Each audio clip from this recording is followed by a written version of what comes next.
Hello. Hi everyone. So our live will start in 5 minute time. You can share out to your friend. You can share out to uh, your loved one, even your colleague. Okay, today we talk about something relevant to us, which is the workplace mental health. So yeah, let's share this.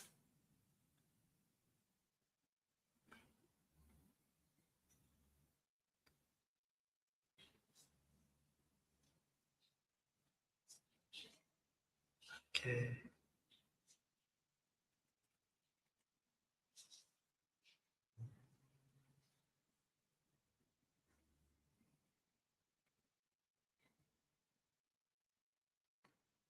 Okay. So guys, wait for another 4 minutes. We're sharing out to more people to join us first.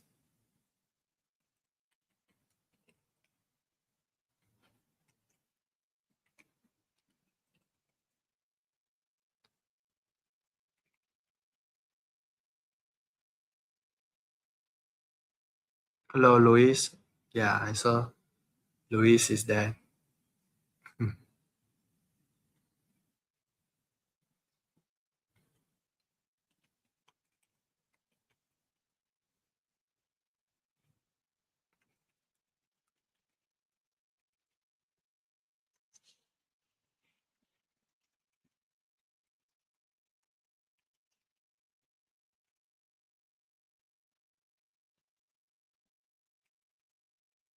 So let's say hi to us, okay? Those already joining.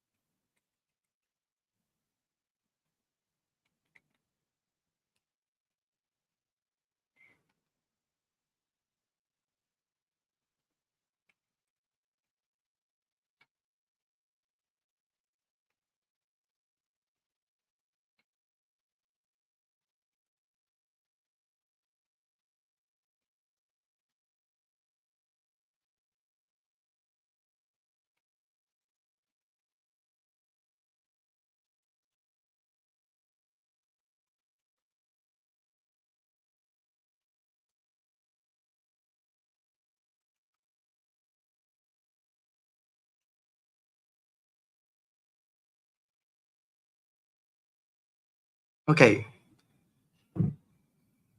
So guys, you can share out to your circle of friends. We are going to start soon. Another 2 minutes. Okay, I start seeing people joining in. So basically this hosting to 3 different platforms. One is my YouTube, another one is 2Page. So you guys can share out. Invite more people to aware about the workplace mental health because it's not relevant just to individual. We hope that more company will aware about the importance of holistic support, the organization intervention, and also the individual intervention. So we really can come out a more sustainable kind of workplace culture. Okay, so you no need to struggle and struggle in silence because now everyone join together to support us.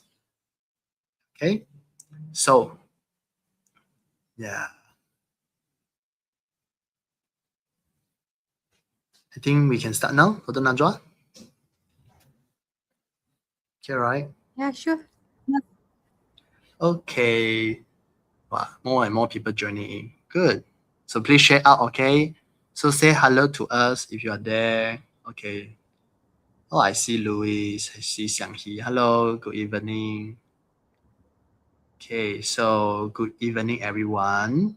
And thank you for being here today.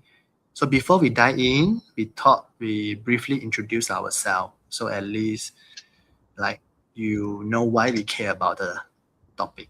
Okay, so you can see our topic today is when your otak meet the workplace. Okay, so when stress isn't a personal failure. Okay, so this can be a conversational style of session. You don't necessarily must be like too serious about this. You actually can join in, give your comment, and when it's suitable, we will address your comment also. And okay, so from time to time, we will look at the comment box as well. So I am a Hero. People like to call me Dr. Hero. So I'm not a medical doctor. Okay, I'm an organization psychology. Okay, so most of my work with organization is actually trying to improve the performance, engagement, and well-being, no matter it's individual level or organization level. So usually after something that's already started to break down, then people look for me. Most of the time, I notice that either people need for team building, something leisure fun, then they will think of us. Or when it's really breakdown, individual breakdown is more like burnout. Normally, when they are stressed, I don't see people come for stress management. Mostly when they're already burnt out, so they feel like internal mental rupture, cognitive dissonance. They have so much of like they want but they can't. That's why they look for me lah. Even my training background is in organization psychology, but actually a lot of people know me as hypnotherapist because I do so much of like unconscious neurofeedback related work. So when people find that, "Ayo, I know but I can't," then they will look for me because it's related to unconscious mind. They think that, oh, it's my unconscious mind problem. Then they come to see me. But then we're trying to let them know that it's not just about the unconscious mind, it's also related to the system. Okay, it's also related to your psychosocial and also your biological pattern. So biopsychosocial, even spiritual, all these affecting us. So I often see in my practice, people actually often labeled as not resilient enough or even like too sensitive, burnout. But in reality, the system actually they are working in could be actually have some system related issue. Like for example, when I do coaching for individual, I notice that sometimes it's not really that I if you keep coaching me, not necessarily I can keep on improving. Definitely there's room to improve, but sometimes it's really about the system. The system maybe is like not safe, or sometimes the system is lacking certain resource, even lacking support. So in the end, people can't really benefit by the individual coaching session also because it's not like something that can change. Sometimes think out of control, right? So my interest is not so much about so-called fixing individual, but we are more understanding how leadership behavior and also the job design and also like the culture, especially in Malaysia, how it actually can quietly shaping how people feel and function at work. That's why today the conversation today is not just first. It is actually it's not one and only. It's actually will be a series of conversation. You can perceive it as awareness. So once you have awareness, next time when you have really have some concern and you need some help, maybe you will recall whatever thing we share today. So that's why I also bring in a very like experience and also famous, Dr. Najwa. Okay, so Dr. Najwa, today the conversation really begin here because system actually they don't just affect moral, they actually affect our otak, right? Our brain. So Dr. Najwa, can you introduce yourself to the audience here? Okay, sure, Dr. Hiro. Thank you very much for having me. Hi, good evening, everyone. I'm Dr. Najwa. I'm a neuropsychiatrist and also psychotherapist in a private hospital. In my clinic, day in and day out, I've been seeing individuals who are chronically stressed, emotionally drained, burnt out, even to the extent of having anxiety and depression. So today, I am here not to talk about diagnosis, but I'm here to discuss, to have the conversation about what's happening inside the brain when all the symptoms start to show up, when all these stresses start to build up and even reach to the peak, and how the system can help the employer and employee going through this and even becoming the important aspect from it even starts to occur. So in order, in a way, like we can even try to prevent it from happening rather than treating it once it's already there. Yeah, Dr. Hiro. Yeah, I think that's why we thought that it will be useful to bring these two questions together, isn't it? Yeah.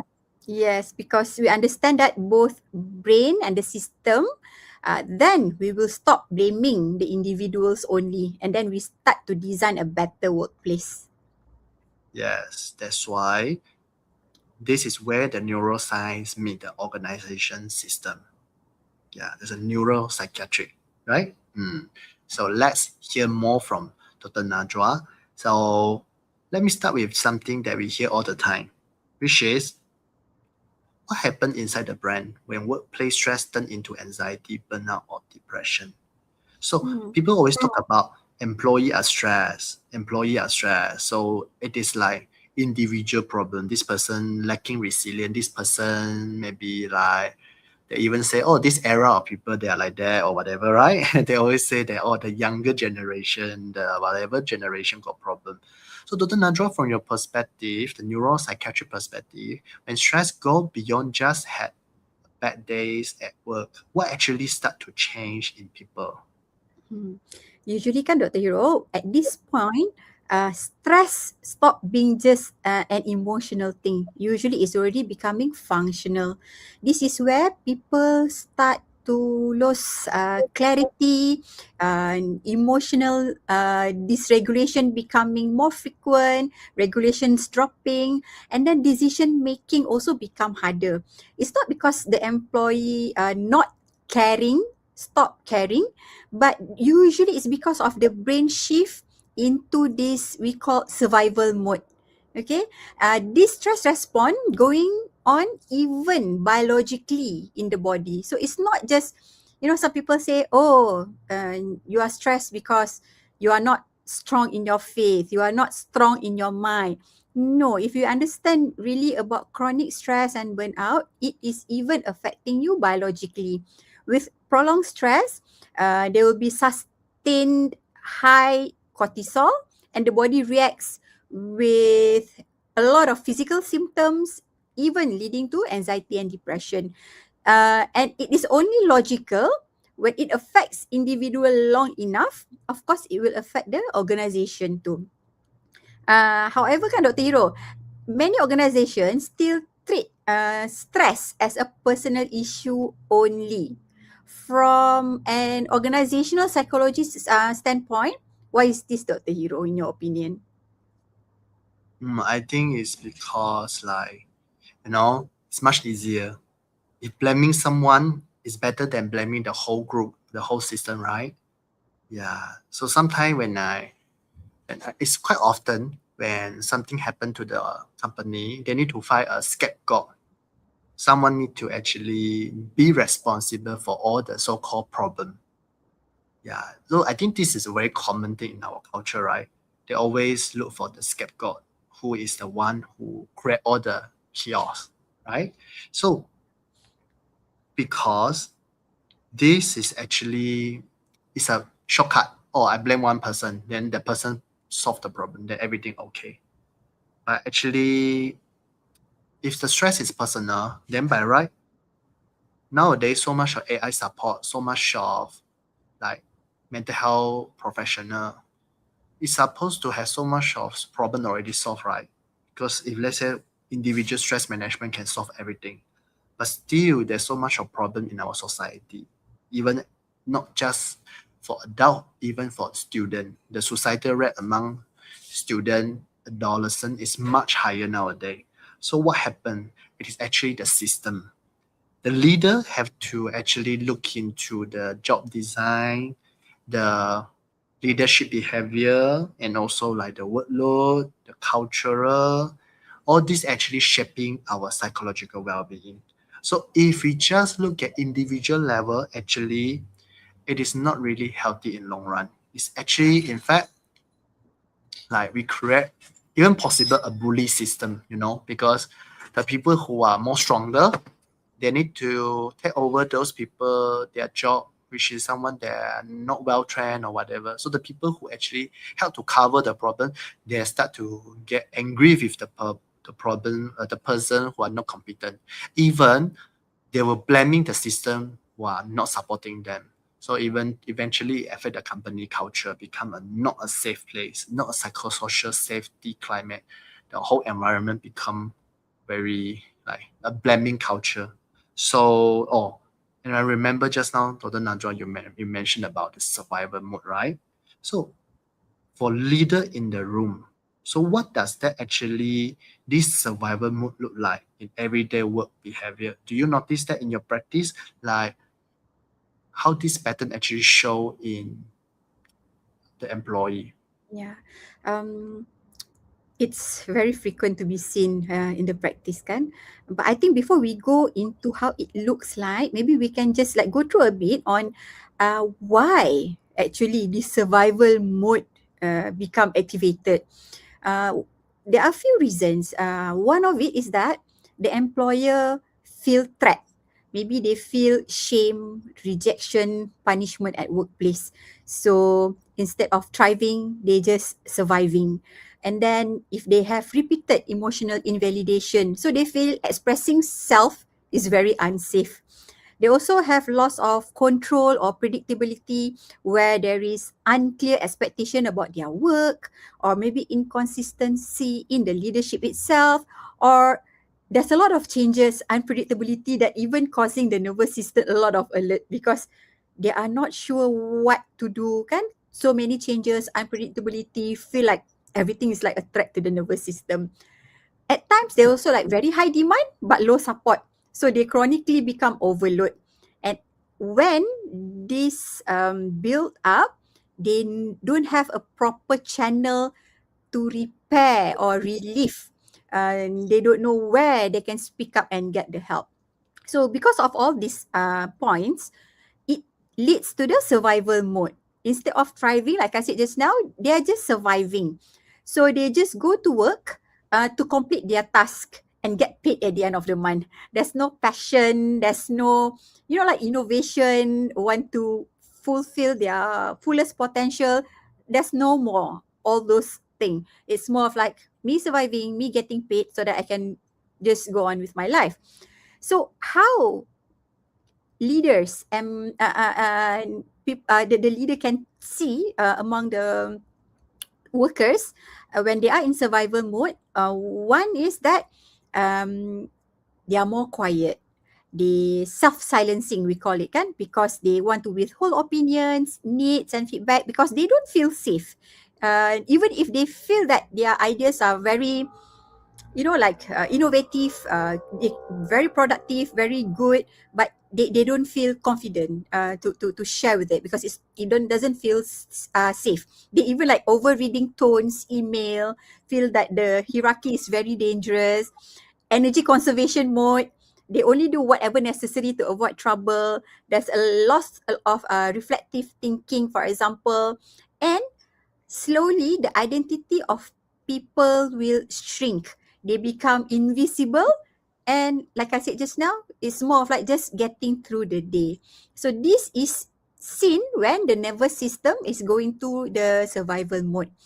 I guess this connects to what leaders often complain about to you lah, Dr. Hero, like lack of innovation. Do you see this quite frequently?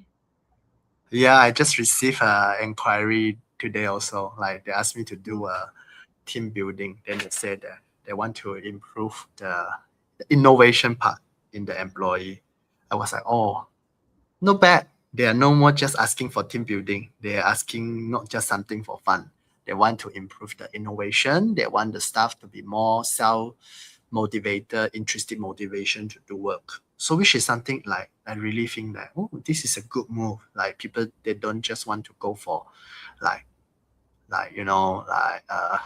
just go for fun only. So that's why I believe that for us, right, we need to look at one keyword is psychosocial safety climate. So when the psychosocial safety climate, no matter is organization level or even individual level or even a family, a community, if imagine you have a parent who are authority, you won't tell your need, right?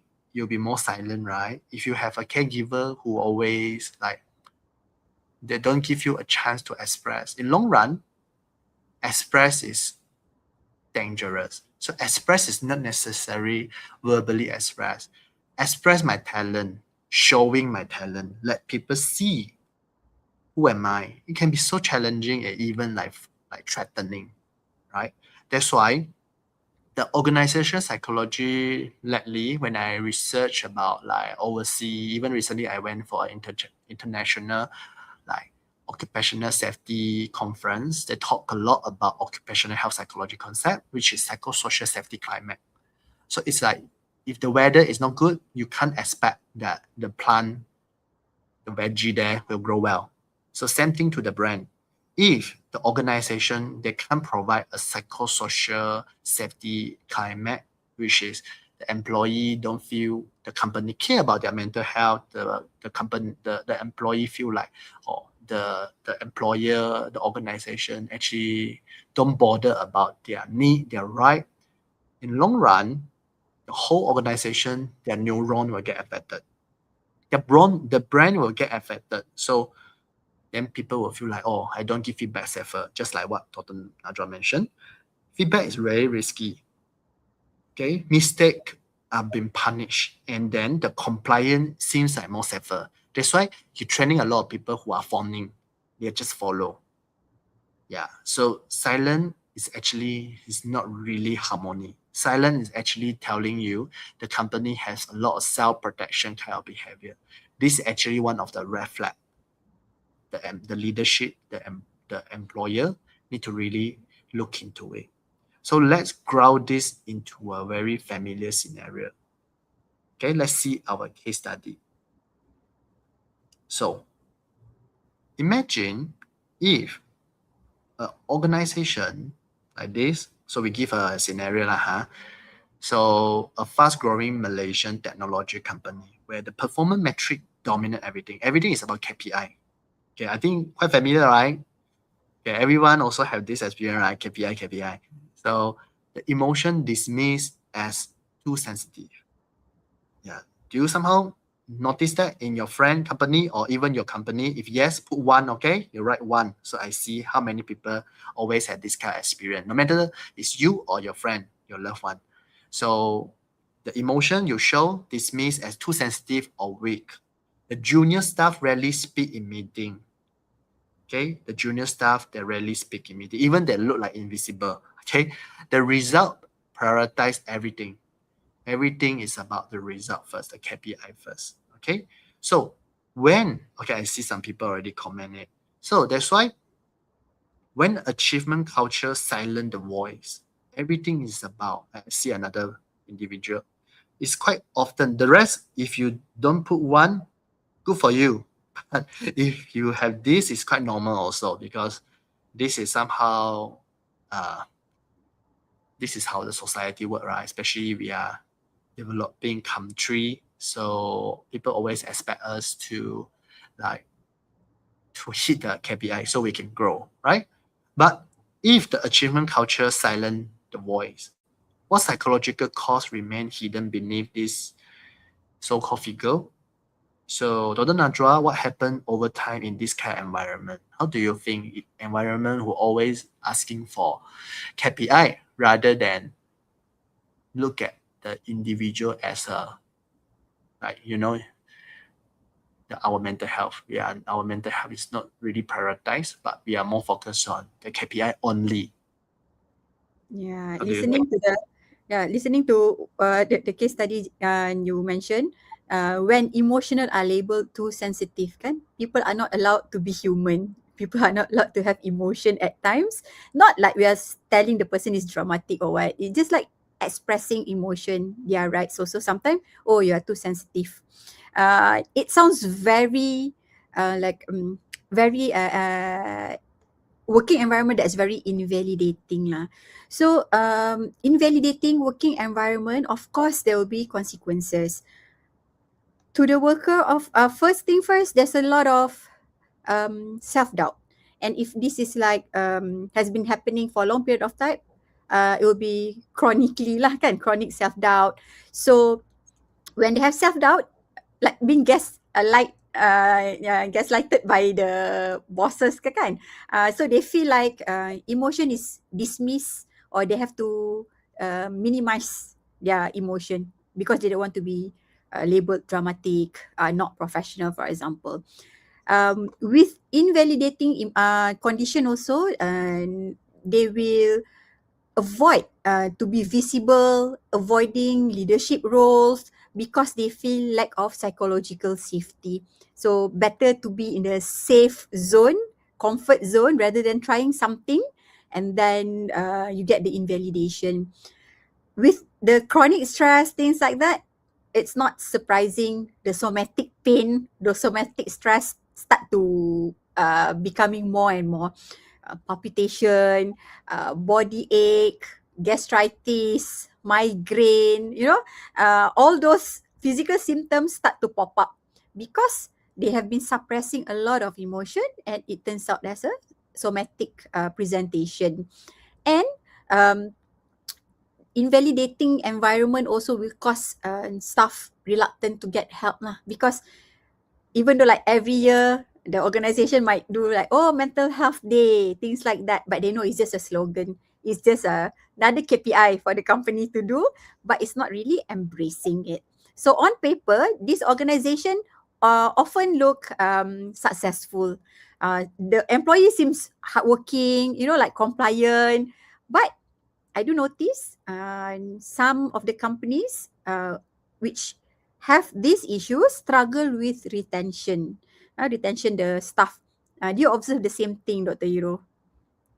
Yes, because I noticed that company, they normally like feel very shocked. Why the employee suddenly left the company?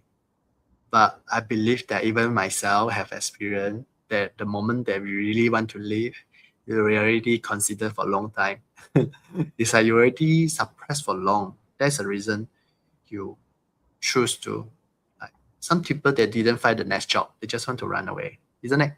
So very often, the metric, they don't just show what's happening underneath. It's actually people that actually will like somehow stop sharing idea.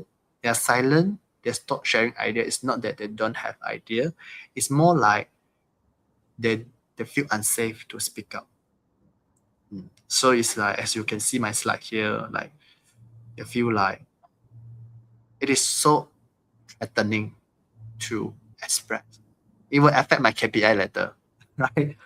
Let's say it's like later I share too much, the boss will think that I'm not happy with the boss, and the boss will affect my KPI, will affect my performance. So in the end, right, high performance employee, they will decide to resign first.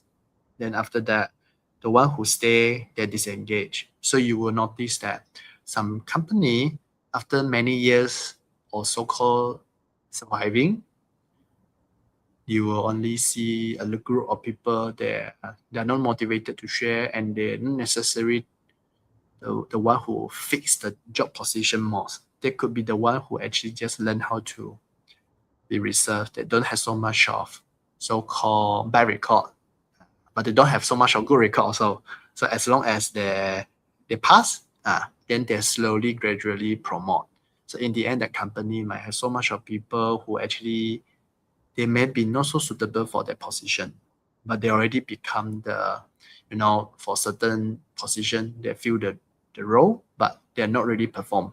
So in the end, the upper level, they need to taking care of the one who actually didn't solve the so-called problem or not productive.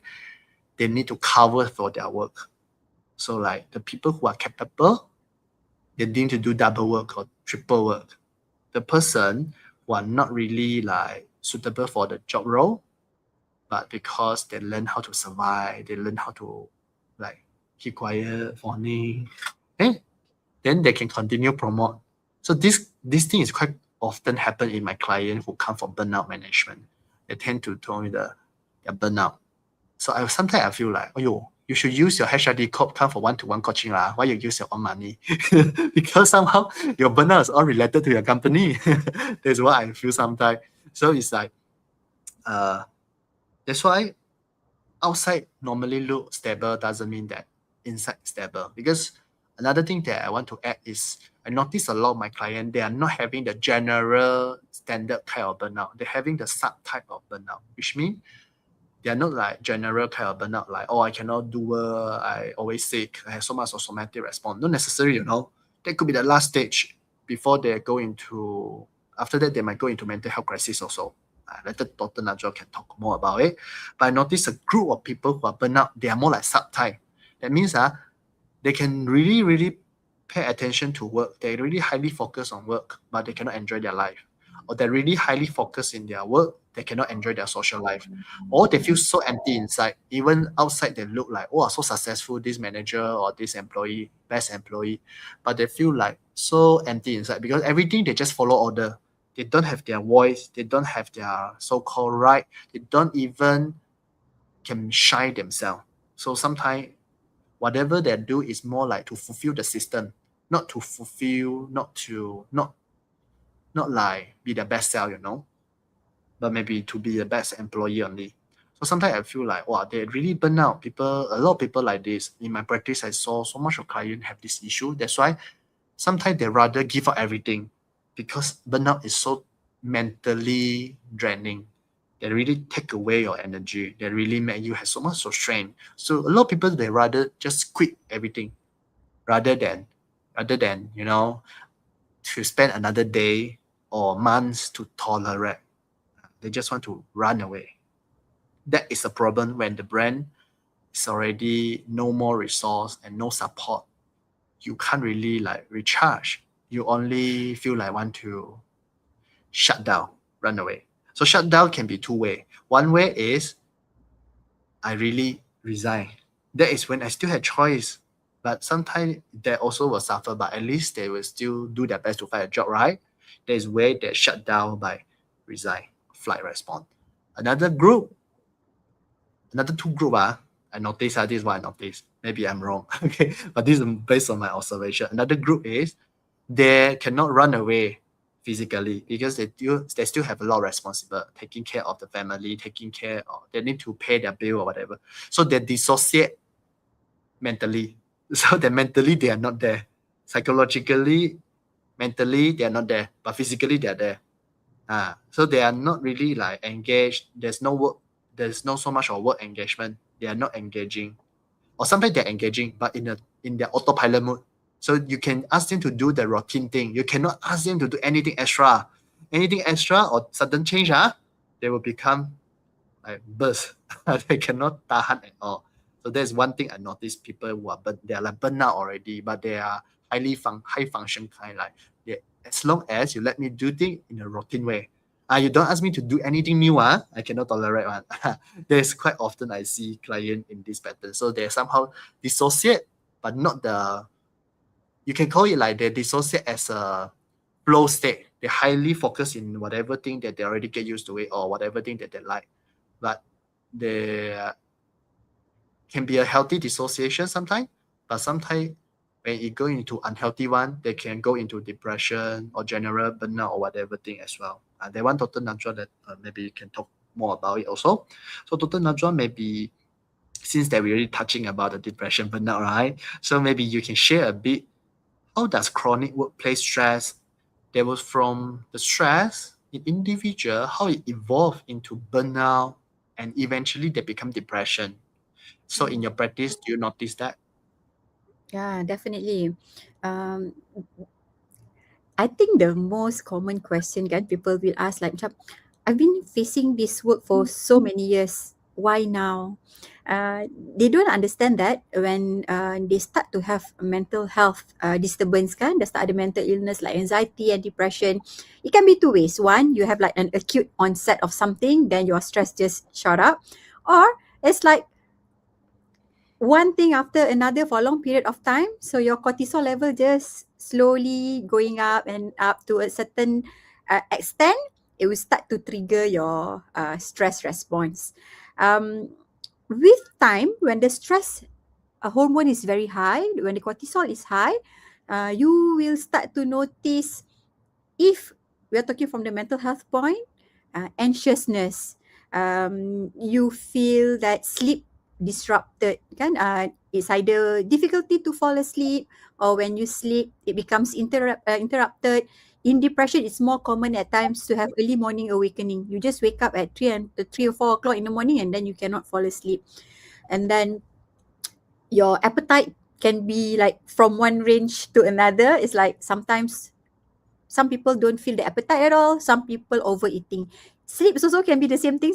Sometimes you cannot sleep. Sometimes some people hypersomnia. They just sleep a lot. Maybe one of the thing other than physiology is also coping, running away from your problem. When you sleep, you like escape for a while. Some people start to feel very lethargic, even though they are not doing much, but the energy is very low.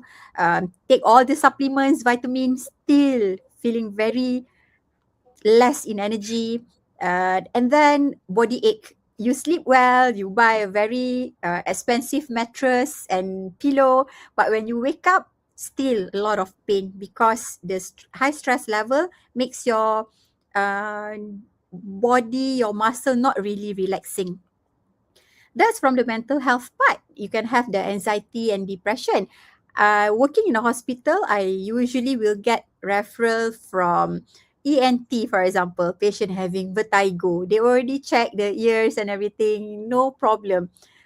Still, vertigo persisted. Started Betasec and everything, not improving.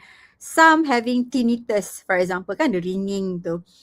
Then migraine, improve a bit but still fluctuating. Body ache, even if they have like sleep disc, but normally maybe the score of pain 3/10, with prolonged stress suddenly it becomes 6/10, and then when they repeat the MRI finding still the same.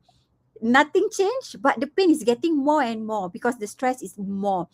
For female, because cortisol is high, it will disturb with your estrogen and progesterone. That's why sometimes menstrual cycle also affected. So when people say, oh, like for our culture, kan, people say, oh, the mentally not strong lah, spiritually not strong. How can spiritually not strong affect your menses, for example? For men, sometimes it will affect the libido. So a lot of physical effect when the cortisol is high. These are the thing, of course, macam Dr. Hiro said just now, on the earlier part, there's a lot of burnout symptoms, subclinical burnout, but when you ignore it, to one point, you will have more physical symptom, having clear-cut mental health disorder, for example, and it will affect your activity of daily living. That is where usually you will start thinking, I need to do something. In my clinic, most women who ended up in my clinic, they notice that their irritability is so high, and they start scolding their kids, they start hitting their kids.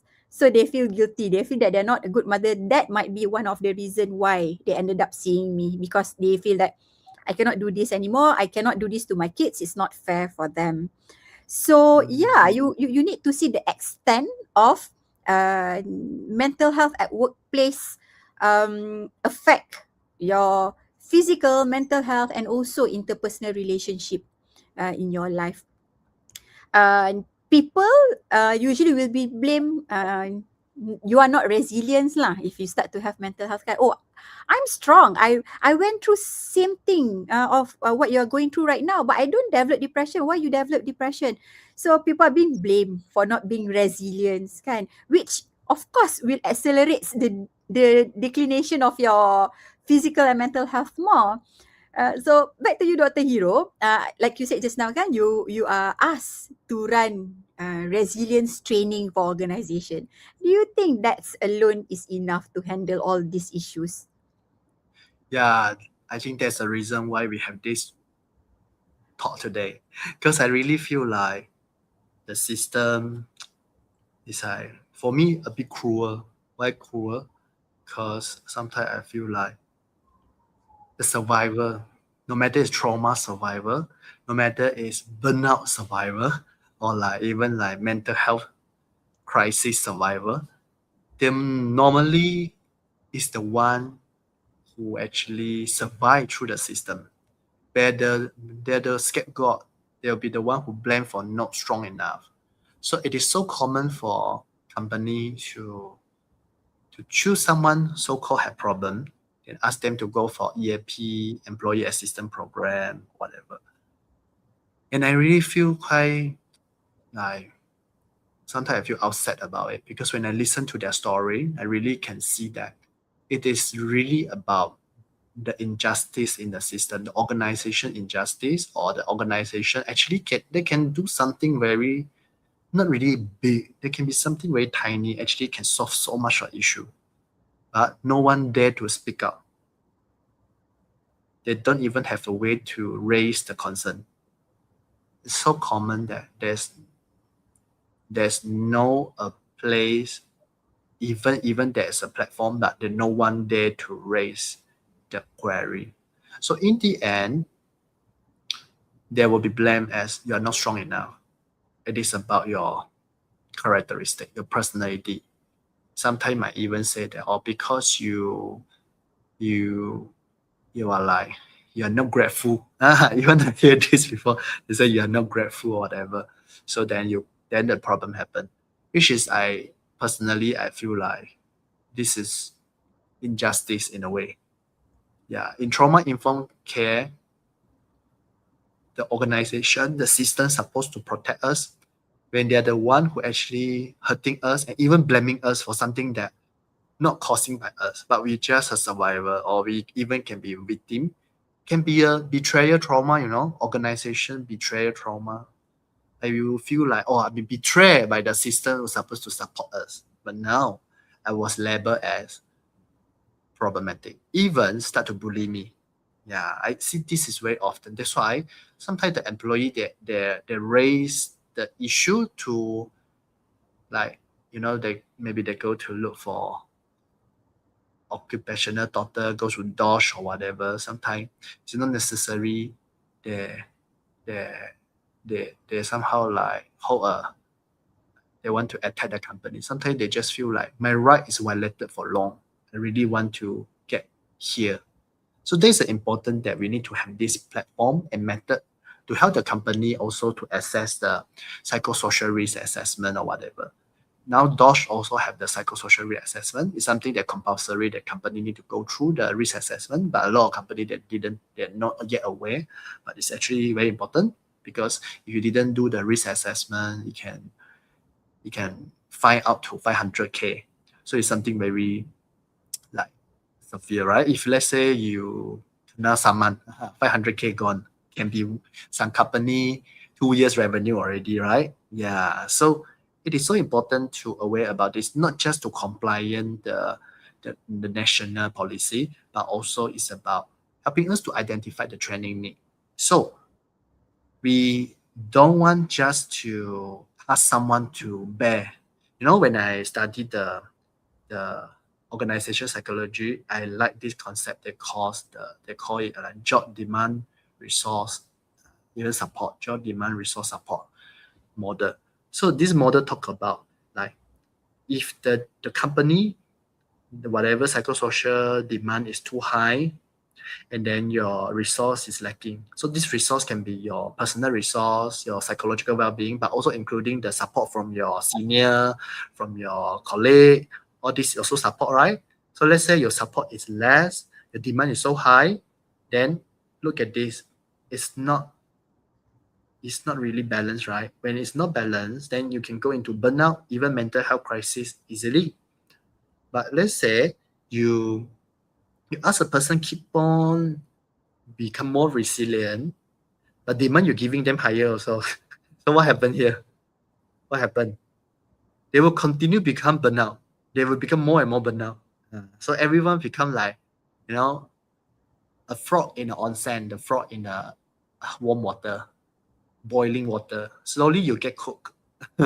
You become the porridge. Okay. So somehow a lot of people they didn't notice that. When their resilience get better, then the demand get higher. Resilient get better, company can give them more demand. So in the end, burnout will happen. And sometimes the burnout is not happen just in the psychological level. It can happen in like biopsychosocial, even somatic level, like Dr. Najwa mentioned, they will start to have like panic, dissociation. Sometimes I see quite much of clients have seen some dissociation pattern, but this dissociation not necessarily unhealthy one. Unhealthy one sometimes become pathology, right? But a lot of people actually have so-called like very like healthy dissociation. When they're watching their phone TikTok, they will never stop one. They dissociate already. They go into TikTok or they're watching movie.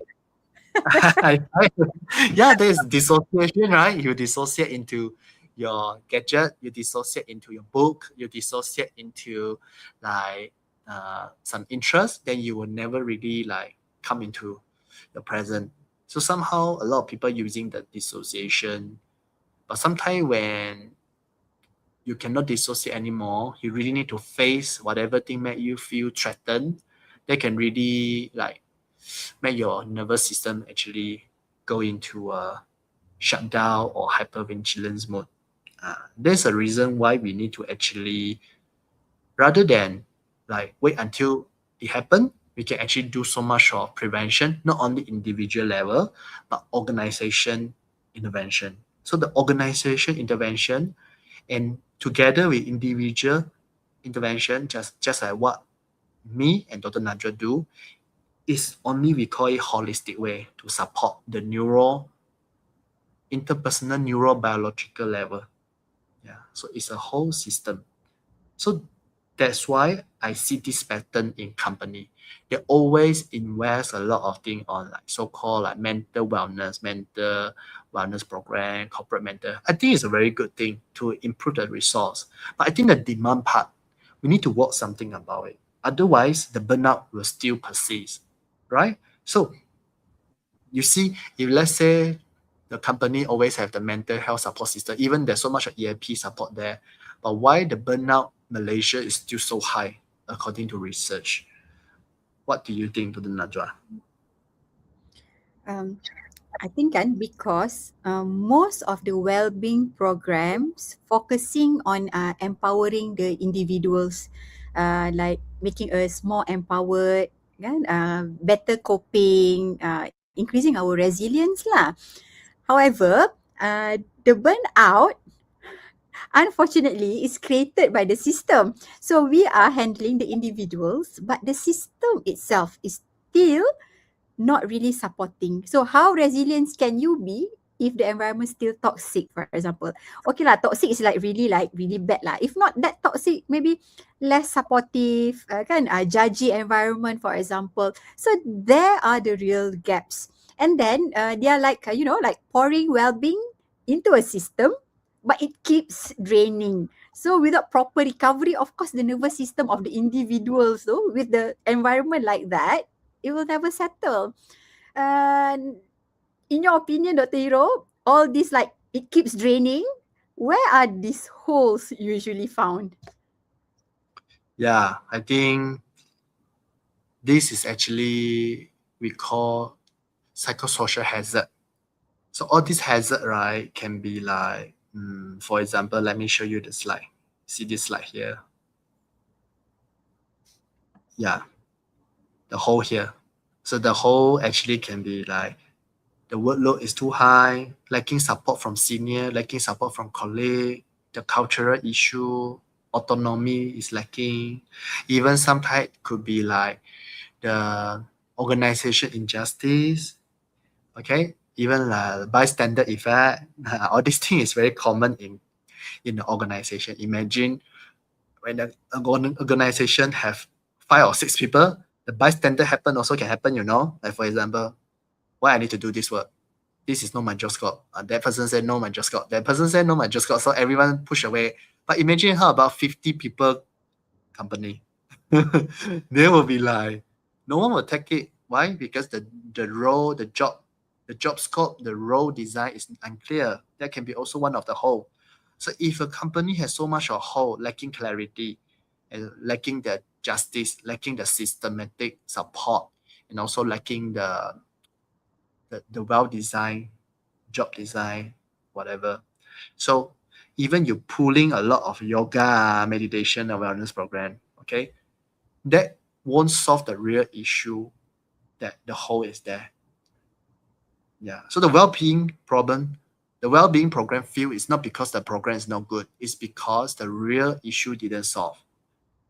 Just like, before I actually trained as a DOSH psychosocial trained person to provide the psychosocial risk assessment for company, I already actually investigate and oversee how they support the organization. Because I searching for training need assessment, and I found the total worker health is actually a system following the guideline to improve the psychosocial safety and psychosocial health of employee. So after learning it, and I thought, Malaysia also start to launch it, and which is like, I feel so happy lah. It's like, Malaysia very change, right? The US doing it already, Malaysia start doing it. So then I noticed that a lot of company didn't do training need assessment. They just like, Hero, I want to do this stress management program because my staff is stressed.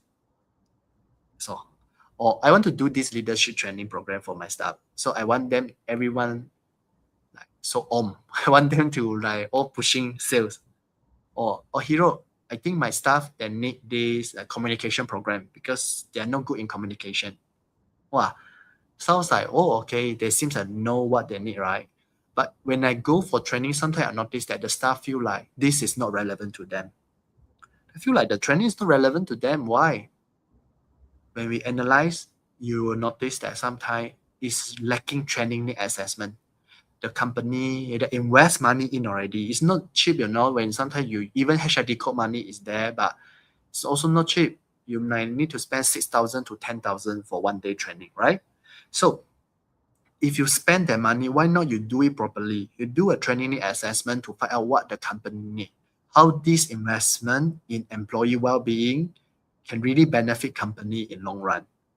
But a lot of people will think that, no need assessment straight away jump. I already know what they need. It's not so easy to aware one. Because a lot of things we notice is just surface level. They are not the root cause. They're just symptom showing. Just like, if like that, so people can just go to pharmacy to say, I think my mood is down, so I need this pill. Cannot, right? They need to see psychiatrist. They need to really consult. Only they know that what is the potential thing that they're having. Because you cannot focus doesn't mean that you definitely have ADHD. There can be many reasons, right? If you cannot focus, it could be like, or you start to have some depression symptom. You can be, even people with anxiety to also can have the focus problem one, right? Not necessarily you must be ADHD. So you need so-called proper diagnostic and assessment, right? Same thing to company. You can't just simply say that this company have problem because the staff is stressed. So I do stress management program, cukup lah, close case. Not like that one. We need to do training need assessment. That's a reason, like, if people look for us, we always say that, we want to do training need assessment. Let's say I notice that this company, the problem is actually like, the issue that a lot of turnover could be the bully case, the bully culture in the company. But why the company have bully? When we explore further using the assessment, the organization, the risk assessment or training need assessment, you might find out that, actually this company having some, like, the junior staff is not well trained. There's no someone well trained them. So then a lot of problem happen because a lot of people need to cover their work.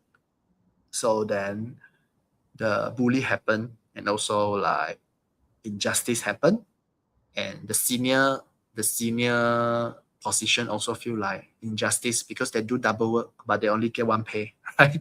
They don't get double pay. So it's like they start to have so much anger or whatever. So it's like the organization, they need to work on so-called system issue. They need to fine-tune the system so things will get better. So I think it is really quite sad that this symptom, just like the brain fog, psychological issue, burnout, irritable, always framed as personal weakness. So Dr. Najwa, do you see in your clinic a lot of cases like this? Actually, there could be the survival of organization issue, but in the end, they pay their own money for the issue actually causing by Yeah. the one who actually need to do something about it, right? Yeah.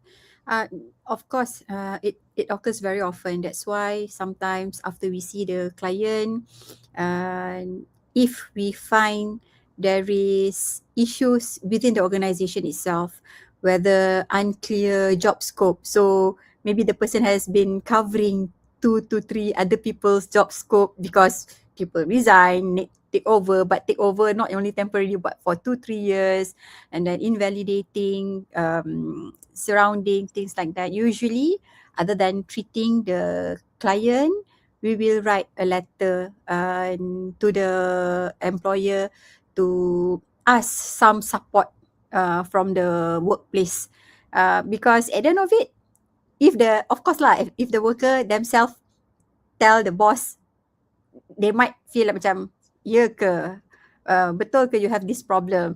But with the doctor's recommendation ke, psychologist recommendation kan, sometimes it does bring weightage to help our client, and we can have like this open communication with the HR, with the employer, on how to support while the client's improving in the recovery process.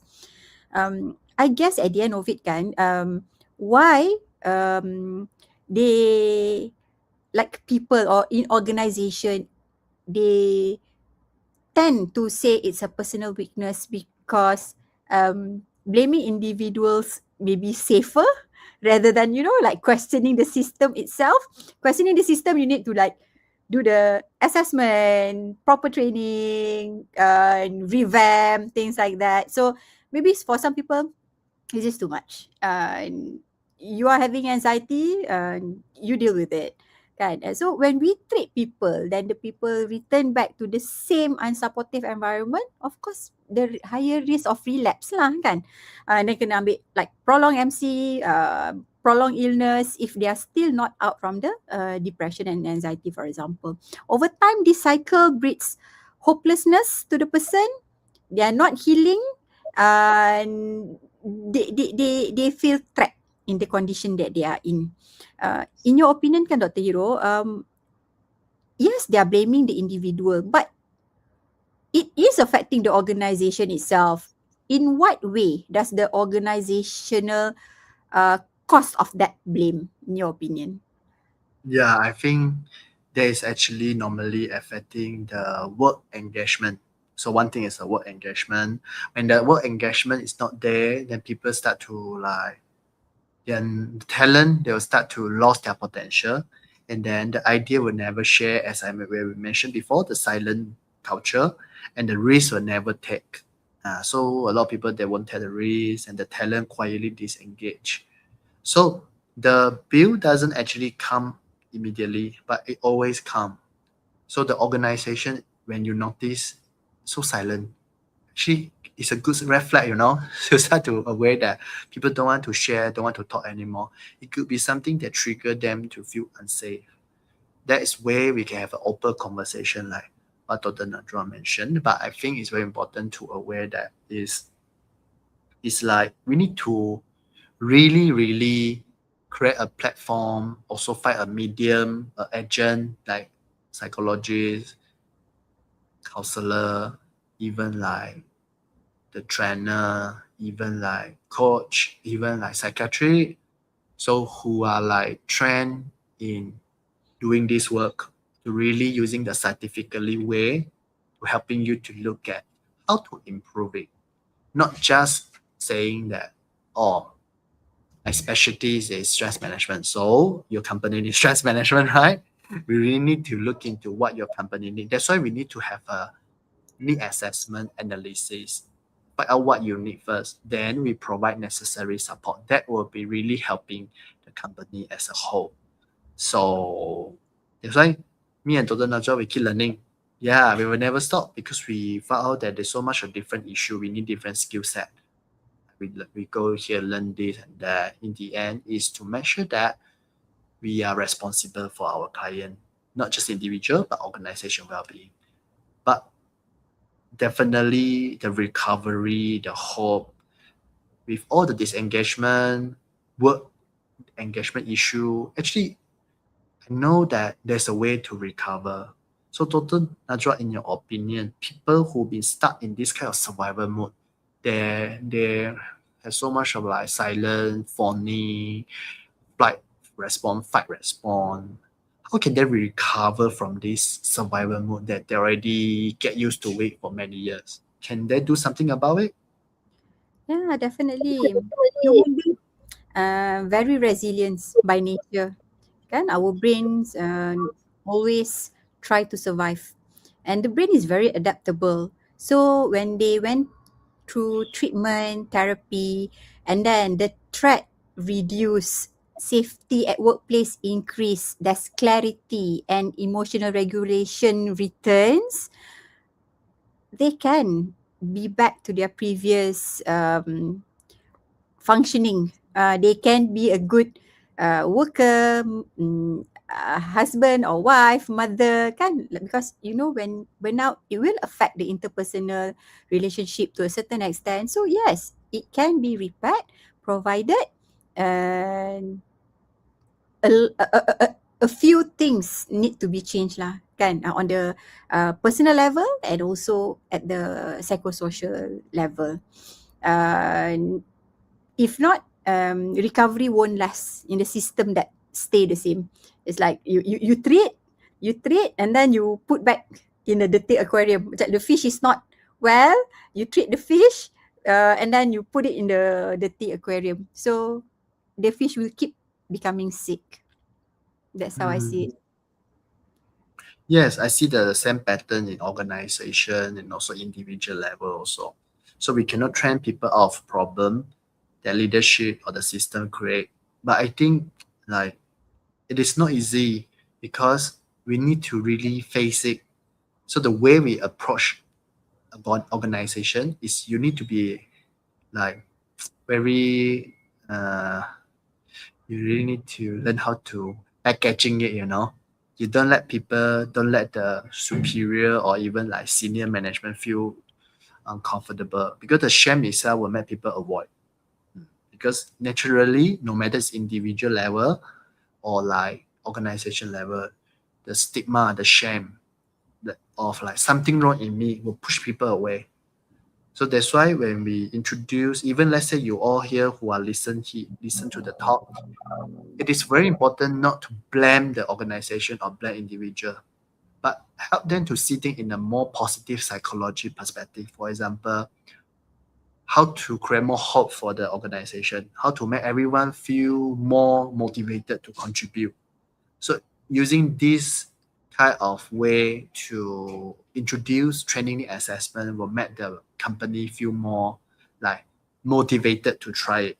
Yeah, even you tell the company like it's not to fight any problem in the company, but to improve the company like certain KPI. Doing this will help. So that can driven people, because everyone want improvement, they want grow, but people don't want to be labor. Yeah, that's why especially organization, because you are facing people who are like more like senior, right? They tend to have this kind of like so-called we need to take care of their ego also, ego management. Right? It's very important. Don't go say, hey, Dr. Najwa and Dr. Hero talk about company were causing this problem leh. So you have so much of problem you need to fix. Sure, your company won't do anything about it one. You You are promote the shame. problem.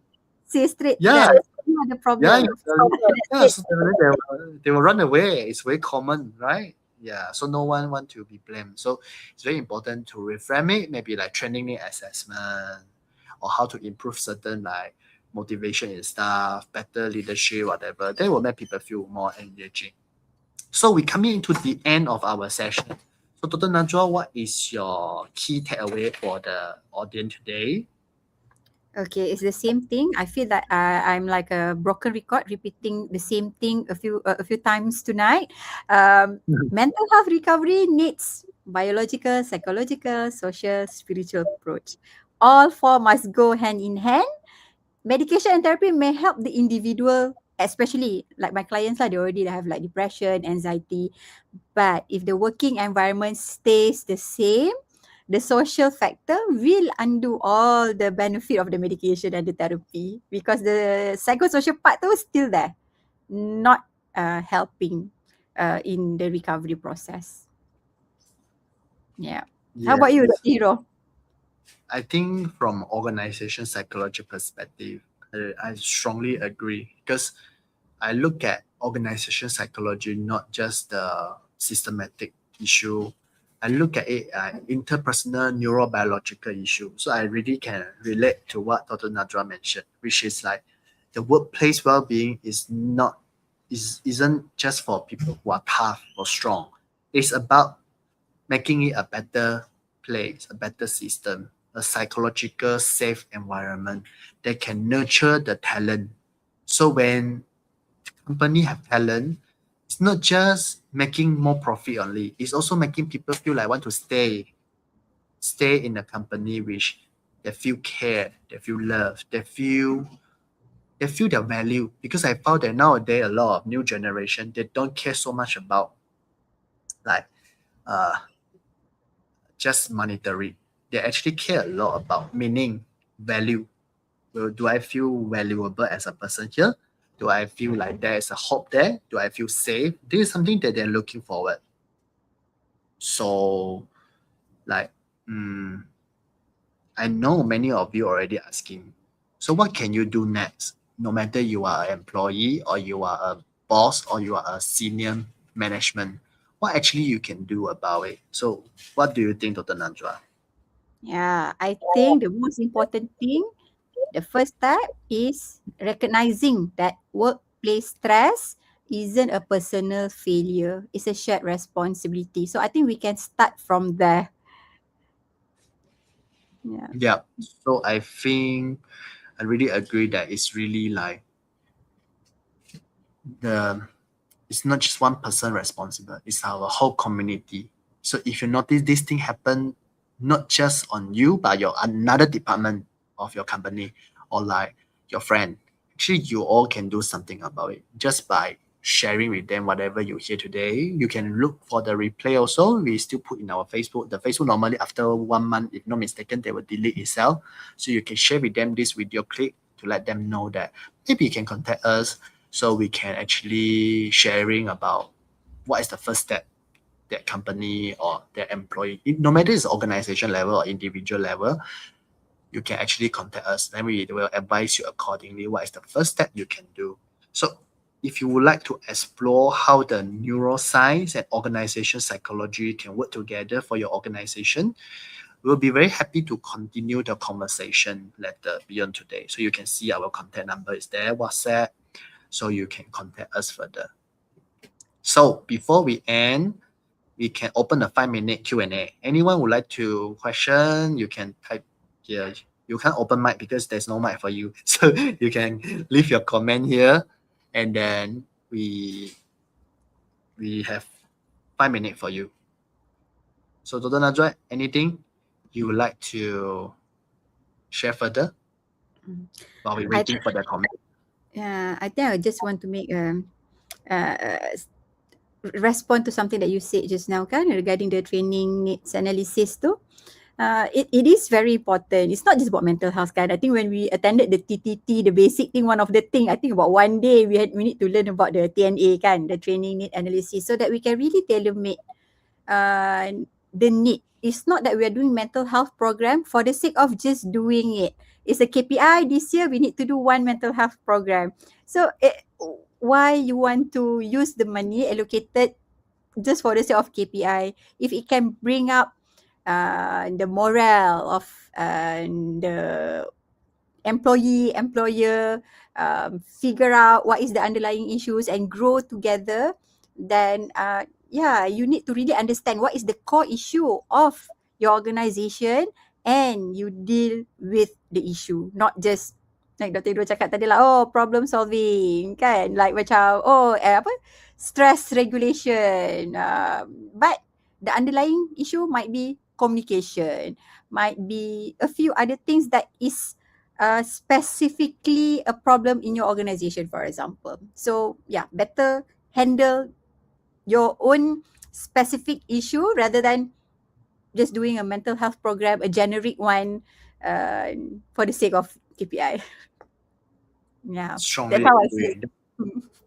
That's why if you already in that environment for long, we won't notice the problem one. We can't even see there's an elephant in the room, you know. Yeah, you can't see there's an elephant in the room because you already get used to it. You don't notice the elephant. Yeah, but for us as an external consultant, when we go in, we will see, wow, the elephant so huge one, but why no one pointing it out? So Yeah. that is the basically as an external consultant, we helping an organization, even not only organization but individual. We help them to see the elephant in their space that they never notice it. Even though for us it's so obvious, wow, this is an issue. But trust me, so much of people already in that survival mood for long, they won't notice even there's an elephant there one. They get used to it already. There's a reason why we need a third party perspective. So sometimes you don't necessarily look at us as only like expert in a certain field.